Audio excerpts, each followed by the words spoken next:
And the women conceiving brought forth Nephilim. And they bore to them 3 races first. The great Nephilim. The Nephilim brought forth the Nephilim. And the Nephilim brought forth the Eliud. And they existed, increasing in power according to their greatness. Hi, everybody. My name is Jason. I'm with Yahoo and the Torah channel. And I am thankful that I'm here today, and I am thankful that you guys are here today, and I hope you guys have a wonderful day. Today is a preparation day. Today is the day before Shabbat. At sunset today, we kick off a Shabbat, and we begin a day with our Elohim, with our Creator, with His day, with a day that is branded for those people who call themselves children of the Most High. That is His day. And if you're not celebrating the Shabbat on the 7th day, you're technically not one of Yahuwah's children.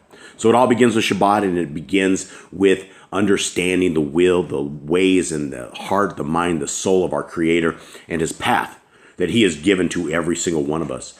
There is a path, and there is a way, and there is a kingdom that is coming, and there is a Messiah who came and who did it, who came and He died upon a tree. And in 3 days He was resurrected, and He will be our King in Mount Zion. And you will be His people if you so choose Him. But it takes 2 things. It takes the Torah of the Most High, the laws, statutes, and commands, the great things that people say are a burden. It takes those wonderful things like not drinking the blood and not seeing your mom naked, things of that nature, good things, right? That is what the Torah is all about. And right now we are in a spiritual battle for our lives, a spiritual battle that started so many years ago, that started inside. It started before we even had a chance to do anything. We had fallen into sin, and my dogs are about to erupt. We had fallen into sin, and sin had consumed us. With Adam, sin was there. But after this, we fell into a massive issue. We fell into a world where we have fallen angels. We had fallen angels who are called the Watchers, and they were sent to watch us, just to watch us, not to interfere with us, not to do anything of that nature. But they decided to interfere with us. And what they did is the fallen angels cohabitated with the women. They had sexual relationships with the women, and that sexual relationship brought forth creatures that were not created by our Creator. And when it brought forth creatures not created by our Creator, that brings forth souls that are not bound for anywhere other than right here. And so what we are dealing with today is we are dealing with entities that are roaming around us, trying to take our hearts, minds, and souls, trying to take the hearts, minds, and souls of our children, trying to interfere with our lives, trying to take our walk away from our Creator, trying to take our prayer life away from our Creator. They're trying to kill us. And we don't know, we never knew exactly what they were, but we will. Today, we will figure out exactly what they were. And before I take us into the 15th chapter of Enoch, I want to take us real quickly back to a verse that is just amazing, and that we should always understand this, because there's a thing inside of Christian religions that they say that the Torah is gone, that our Messiah came and fulfilled the Torah, right? They will tell you this one verse, and they will say, hey, the Torah is done because of verse 17 right here that says, think not that I am come to destroy the Torah or the prophets. I am not come to destroy, but to fulfill. And so they will stop right there at that verse, and they will lead you into astray. They will lead you into something that you're not into, because if you don't have a law, and John says, 1 John 3:4 says that sin is transgression of the Torah. Unless we know what the Torah is, we will not know what sin is.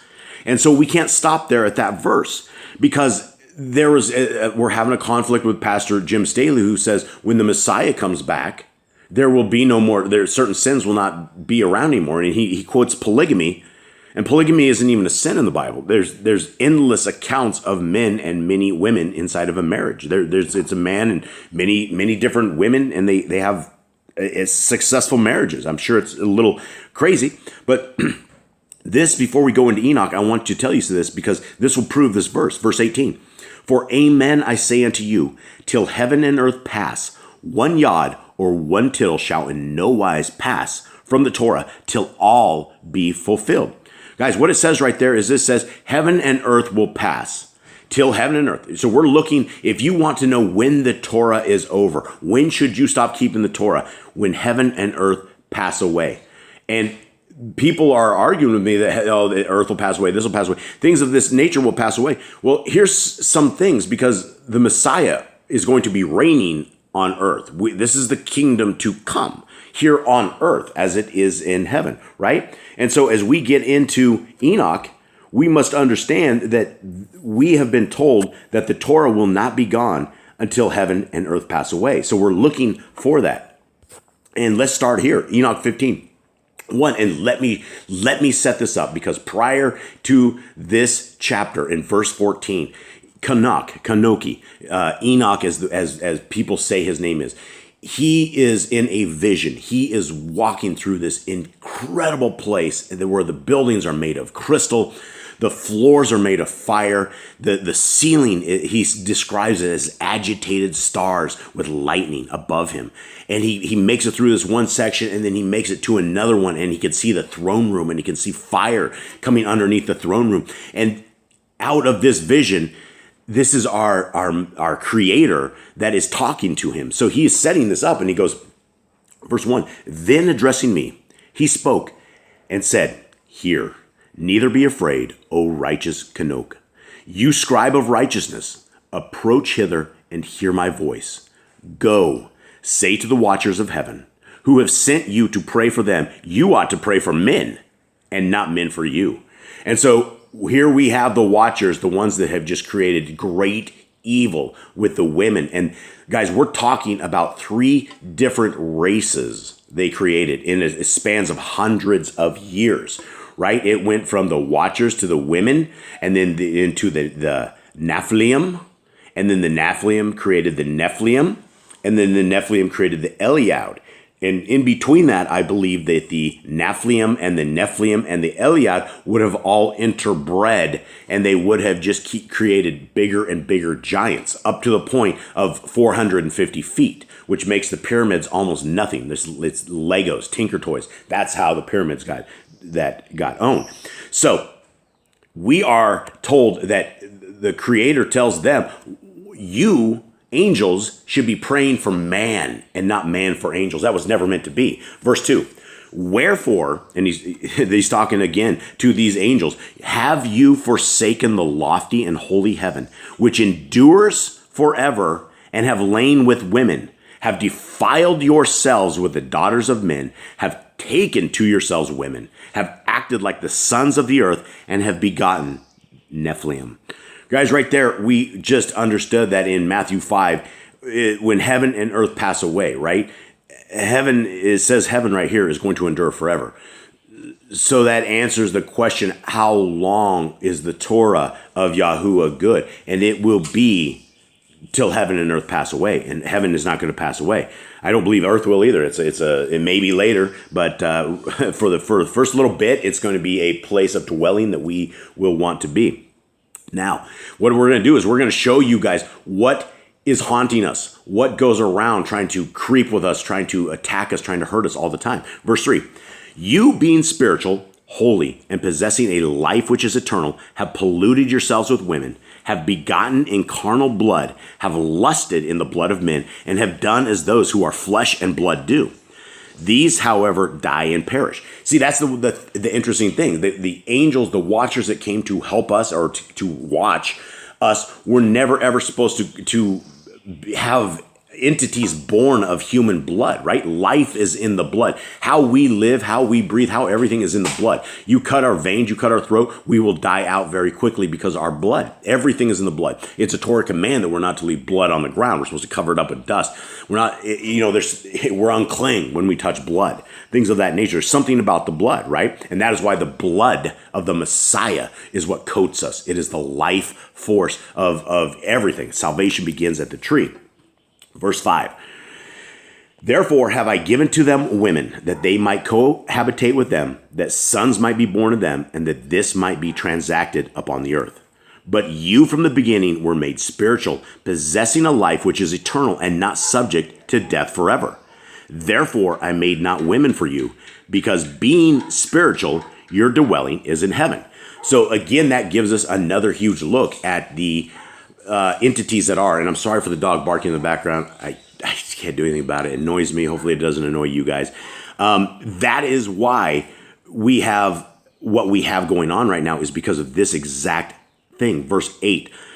Now the Nephilim who have been born of the Ruach and of flesh shall be called upon earth evil Ruach, and on earth shall be their habitation.